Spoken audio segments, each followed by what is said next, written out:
چا چې د دوو لونو صحیح تربیت وکړو، د دوو لونو دوه لونه دی او صحیح تربیت وکړو. صحیح تربیت مطلب قرآن او احادیث ورته خو دینی ورته خو زنانو ته ګنډل خې، زنانو ته د قرآن ترجمه خې، دا زنانو ته زده کوي د چې صحیح تربیت د لونو وکړه د دوو او دا دواړه بلوغ ته ورسېدلي. نبی کریم صلی الله علیه وسلم فرمای دا سړی او زه د قیامت په ورځ به مونږ داسې یو ځای ولاړو، دواړه ګوتې یو ځای کلي وي، داسې یو ځای به مونږ ولاړ یو. دا چا کمې مور یا کم پلار چې د دوو لونو صحیح تربیت وکړو. پلارانو میندو دا تاسو دپاره د آخرت ډېره لویه ګټه ده. دا بچي چې نن قرآن ستاسو د ماشومانو وي، څه موده پس په دې د قرآن بل ته ښیي او دا به ستاسو دپاره د آخرت یوه نه ختمېدونکې ګټئ.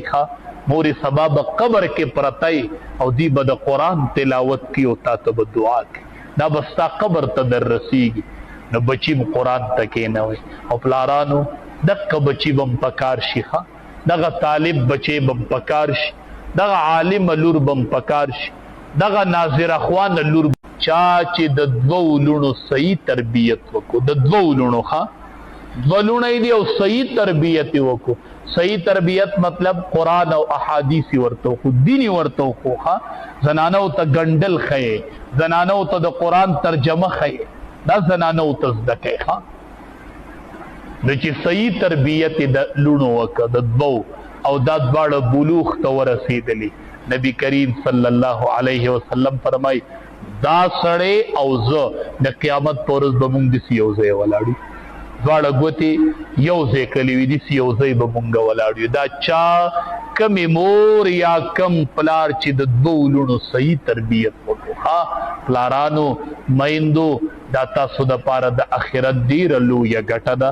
دا بچي چې نن قرآن ستاسو د ماشومانو وي، څه موده پس په دې د قرآن بل ته ښیي او دا به ستاسو دپاره د آخرت یوه نه ختمېدونکې ګټئ. مورې سبا به قبر کې پرتی او دی به د قرآن تلاوت کی او تا ته به دعا کی، دا به ستا قبر ته در رسیږي. نو بچی م قرآن ته کېنوئ او پلارانو دغه بچی به م پکار شي، دغه طالب بچی به م پکار شي، دغه عالم لور به م پکار شي، دغه ناظره خوانه لور